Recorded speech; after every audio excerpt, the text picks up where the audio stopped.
हे शिक्के कट्यार आम्हाला कुलमुखत्यार पदातून मुक्त करावं। सुनबाई, माफी असावी आबासाहेब, आम्ही तुमचा शब्द पाळू शकलो नाही। कोणता शब्द? युवराजांना सांभाळण्याचं। हे काम मुळातच कुलमुखत्यारांचं नाही। परंतु मोगलांकडे जाण्यापासून रोखू शकलो नाही। हेही काम तुमचं नाही। पण एक पत्नी म्हणून आम्ही अपयशी ठरलोय आबासाहेब। ती तुमची वैयक्तिक बाब आहे, पण त्याचा संबंध कुलमुखत्यार पदाशी जोडू नका आणि पुन्हा शिक्के कट्यार माघारी देण्याची भाषा करू नका। आबासाहेब, यासाठी नाही दिली तुम्हाला शिक्के कट्यार, तुमच्याकडून पुन्हा घेण्यासाठी। आणि सुनबाई, तुम्ही तुमची जबाबदारी अत्यंत उत्तमरित्या पार पाडता। आजपर्यंतचे सगळे निवाडे अगदी योग्य घेतलेत। शिक्के उठवताना कधी भावनिकही नाही झालात, नाहीतर तुमच्या माहेरच्यांचा वतनाचा कागद तुम्ही त्यांना केव्हाच देऊन मोकळ्या झाला असतात। पण तुम्ही तसं केलं नाही। तुम्ही नेहमीच सारासार विचार करत आला आहात आणि इथेच मोठ्या ठरला आहात। ती तुमची खरी कसोटी होती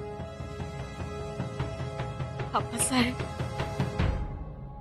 आणि तुम्ही त्या कसोटीला, त्या कसाला उतरलात।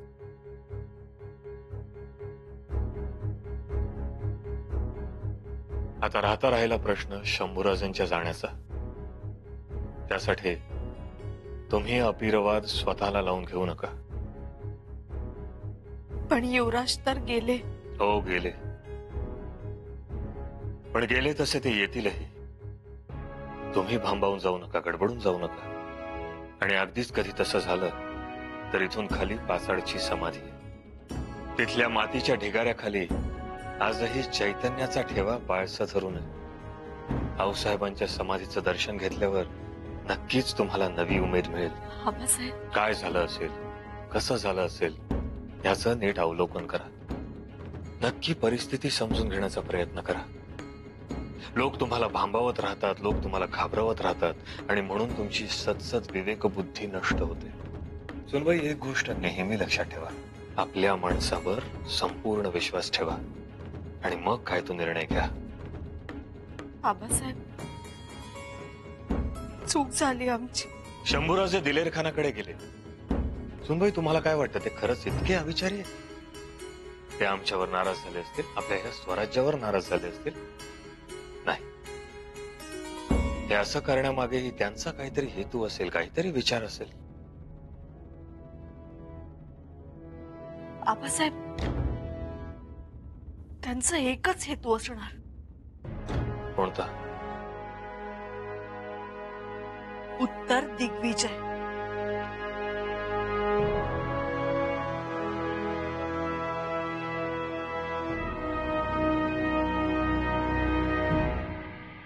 आता नवीनच गोष्टी सुरू झाल्यात। आता काय झालं थोरल्याबाई साहेब? सुनबाई कुलमुखत्यार पदाचा त्याग करताय। का? त्यांनाच जाऊन विचारा। पण खरं सांगू का, वकूफ नसताना अशी मोठी गोष्ट मिळाली ना की ती सांभाळताना तारेवरची कसरत होते। आम्ही समजलो नाही। कुलमुखत्यार पद सांभाळताना रयतेला वेळ द्यावा लागला, पण शंभूराजेंकडे दुर्लक्ष झालं। नाही हो, आम्हाला नाही वाटत असं काही झालं। आता तरी वाटू द्या। शंभूराजे गेले, मोगलांना जाऊन मिळाले। तुम्ही नाही काय म्हणताय? हे त्यांचं अपयशच आहे। अपयश? पण आपल्या सगळ्यांचंच। यार, आम्हाला का ओढताय? आम्ही आधीपासून सांगत होतो, सावध व्हा, सावध व्हा। तेव्हाच ऐकलं असतं आणि सावध झाल्या असत्या तर मानहानी झाली नसती। पण आता काय? महाराजांनी घेतलं पद काढून, काढून शिक्के कट्यार। घेतली न घेतली, पण नामुष्की तर झालीच ना। वाईट झालं। सुनबाई एवढ्या धडपडल्या, पण धाकट्या बाई साहेब, अजूनही त्यांची बाजू घेऊ नका। बाजू घेऊ नका म्हणजे त्या कोणी परक्या आहेत का? थोरल्या बाई साहेब, आता तरी जरा वडिलकीच्या मायेने विचार करा. प्रसंग काय आलाय आपल्यावर. आपलं लेकरू निघून गेलं. सूनबाई धावत आल्या रायगडावर. घडला प्रसंग आपल्याला सांगितलं, आपल्याला माहिती दिली. होरपळून निघाल्या त्या यात आणि तुम्ही अजून तटस्थासारखं त्यांना धारेवर धरताय. कुठपर्यंत योग्य आहे? म्हणजे काय करावं? त्यांच्या पाठीवरनं मायेचा हात फिरवावा? हो, त्याचीच गरज आहे. आमच्याकडून ती अपेक्षा ठेवू नका. आम्हाला नाही जमत हा तुझा भाव, आणि स्वराज्याच्या तत्वात ते बसत सुद्धा नाही. अहो, मुलं आहेत ती आपली. त्यांना यातून बाहेर काढून आपण या संकटातून कसे बाहेर निघू हे बघा. सूनबाईंनी या पदाचा त्याग केला, त्या मागची त्यांची भावना लक्षात घ्या. त्यांना झालेलं दुःख बघा. एका बाजूला स्वराज्य तर दुसऱ्या बाजूला पती. एका बाजूला कर्तव्य तर दुसऱ्या बाजूला भावना. एका बाजूला मानहानी तर दुसऱ्या बाजूला पतीची काळजी. थोरल्या बाई साहेब, वैराच्या दारात येऊन उभा राहिलाय नवरा. काय करावं त्यांनी तुम्हीच सांगा.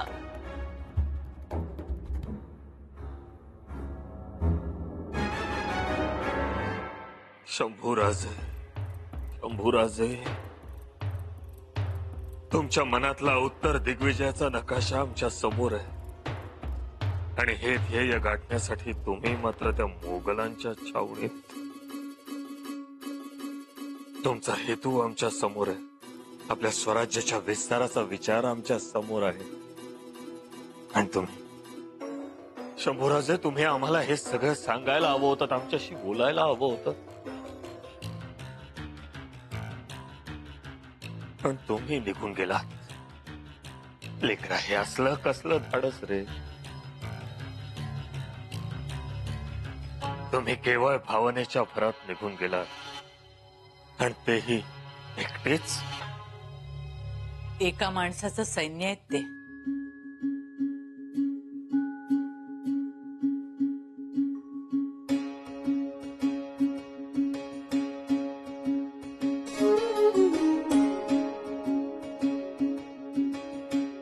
भाऊसाहेब, भाऊसाहेब, तुम्ही आलात.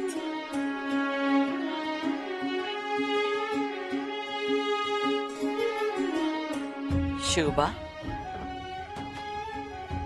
मोठा पेच उभा राहिलाय ना. थोडे धास्तावलात. भाऊसाहेब, हो, एकटे गेलेत ते दिलेरखानाच्या छावणीत. पहिल्यांदाच गेलेत का ते? भाऊसाहेब, दुसऱ्यांदा गेलेत ते. एकदा तुम्ही पाठवलं म्हणून गेले, आणि दुसऱ्यांदा स्वतःहून गेले. तेव्हाही एकटेच होते, आणि आताही. पण असं वैऱ्याच्या गोटात जाणं बरं का? एकट्या माणसाचं सैन्य म्हणजे शंभूराजे, असं आपणच त्यांच्यावरती बिंबवलंय. आपणच त्यांना शिकवलंय. एकट्या माणसाचं सैन्य म्हणून आपण त्यांना दिलेरखानाच्या छावणीत पाठवलं.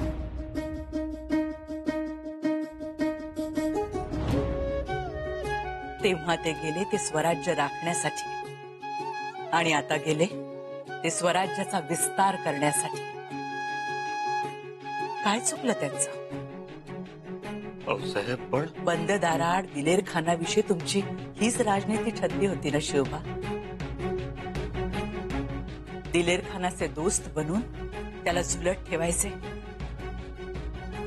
शंभूराजांनी हे काम अगदी चोखपणे पार पाडले.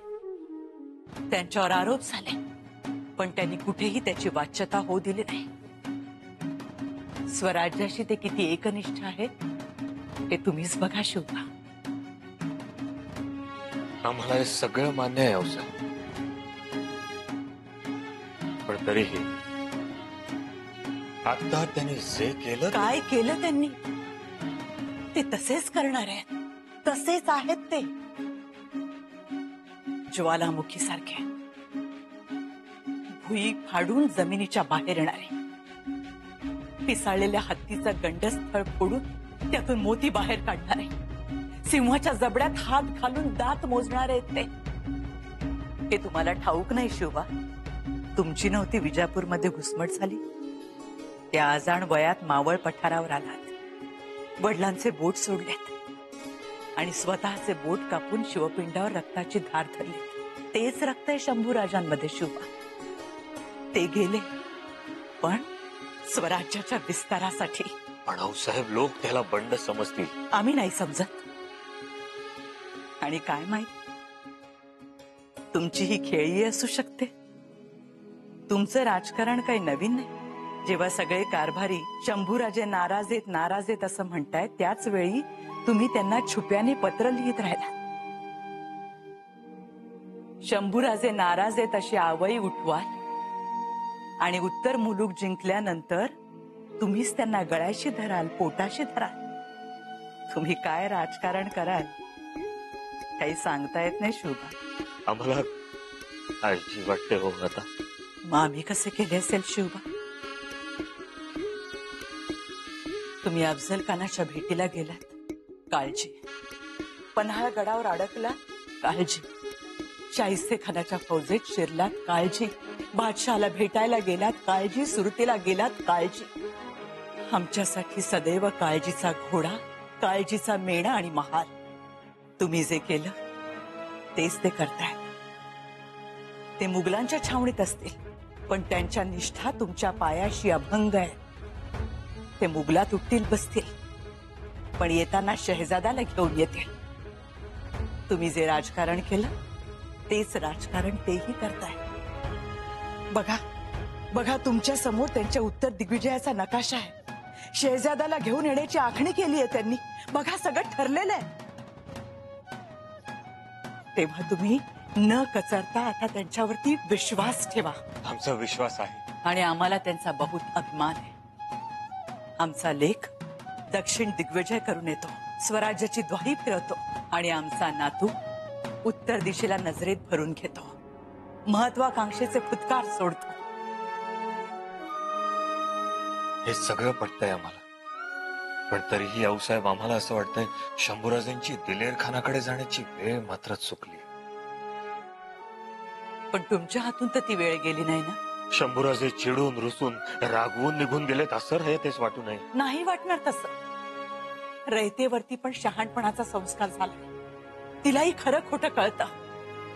अफवांच्या सुस्कारावर जगणारी रयत नाही हे लक्षात ठेवा. सगळं मान्य आहे आऊसाहेब, पण आता त्यांची आणि आमची लवकरात लवकर भेट व्हावी इतकंच. शिवबा, तुम्ही छत्रपती आहात. शक्ती तुमच्या हातात आहे, पुत्र तुमच्या आज्ञेत आहे. सगळं मनासारखं होईल.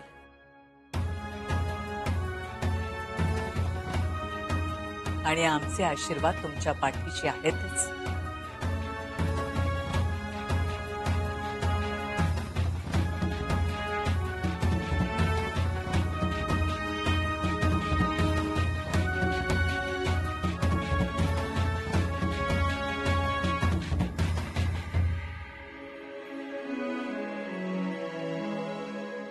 दादासाहेब,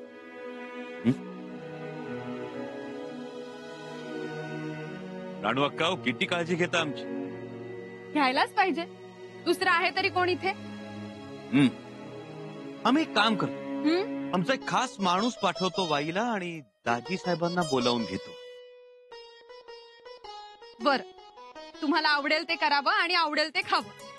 खावं? इथे छावणीत काय मिळणार आहे? कोंबडं, बोकड, पुलाव आणि बिर्याणी.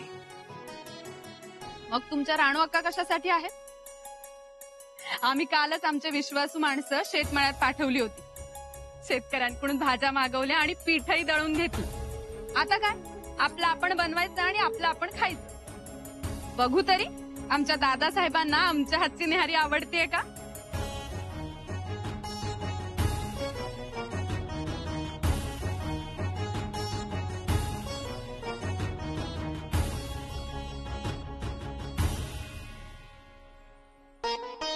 हा, झकास जमलाय बे. आता आम्ही जाधव सरदारांना बोलवून घेतो. जरूर, तेही राहतील आपल्या बरोबर. झालीच तर मदतच होईल. नाही तर नको. लोक म्हणतील स्वतः गेले ते गेले दिलेर खानाकडं, बहिणीला आणि मेहुण्याला घेऊन गेले.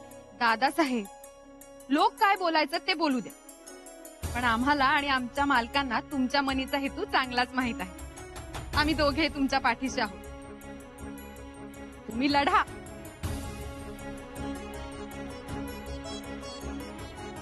अक्कासाहेब, आम्ही दिलेर खानाकडे शहा आलमचा विषय काढलाय. चांगलं केलं. आता तुमच्या मनीचा हेतू कसा पूर्ण होईल ते बघा.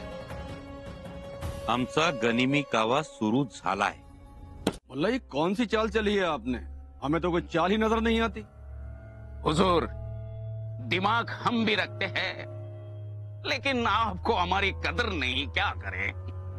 नहीं, ऐसी कोई बात नहीं है मुल्ला अहमद, लेकिन ये चाल चलकर आपने हमें कश्मकश में डाल दिया.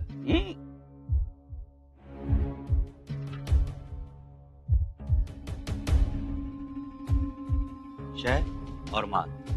सुभान अल्लाह, सुभान अल्लाह युवराज, क्या चाल चली आपने. आपने तो हमें चारों खाने चित कर दिया. वाह, सुभान अल्लाह, माशाअल्लाह, क्या चाल चली है शंभू राजे आपने.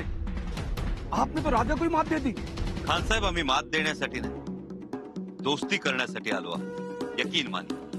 यकीन है, हमें आप पर पूरा यकीन है युवराज. मग शहजाद्याची केव्हा भेट करावून देता. ये तो बड़ी नाइंसाफी है युवराज. मतलब इंतजार हम करें और आप शहजादे के लिए बेचैन.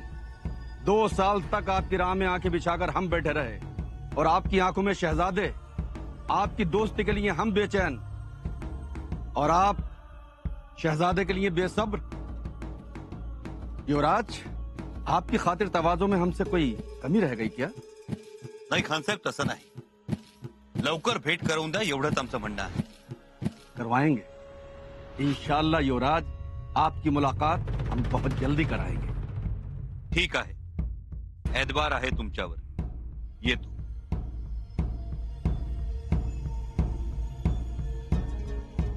हुजूर, हम अब इसे ज्यादा दिन नहीं रोक सकते.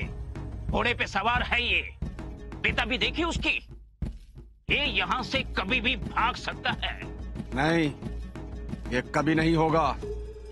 हम भी यही सोचते हैं, लेकिन हुजूर, शंभू राजे तो हमारे सामने है, पर शिवाजी राजे वो चुप नहीं बैठेंगे. मुल्ला अहमद, सब चुप बैठेंगे. अगर शंभू राजे चुप बैठा तो. हंबीरराव, बहिर्जी, तुम्ही तातडीनं निघा. जी निघालोच. आणि सावधगिरी बाळगा. शंभूराजे दिलेर खानाच्या छावणीत गेलेत म्हटल्यावर तो अत्यंत वेगवान हालचाली करणार. त्यांनी काही हालचाल करण्या अगोदर तुम्ही छावणी गाठा. जी महाराज. बहिर्जी, तुम्ही वेगानं छावणी गाठा आणि शंभूराजेंची भेट घ्या. जी महाराज. त्यांना आमचा निरोप सांगा. त्यांना म्हणावं तातडीनं छावणी सोडा. केव्हा तशा तयारीत तरी राहा. जी. शंभूराजे आणि राणूबाई कोणत्याही कारणास्तव जर छावणीतून बाहेर निघतात तर हंबीरराव, तुम्ही मोठ्या तडफेनं तिकडे जा आणि त्या दोघांनाही रायगडी घेऊन या. जी महाराज. आम्हाला ठाऊक आहे, हे जितकं दिसतं तितकं सोपं नाही, पण आता आपल्याकडेही पर्याय नाही. आपल्याला हे करावंच लागेल. बहिर्जी, तुमच्या तर अनुभवाचा आता कसच लागेल. महाराज, तुम्ही अजिबात काळजी करू नका. मी कसं बी करून दिलेर खानाच्या छावणीत घुसतोच आणि शंभूराजासने भेटतो.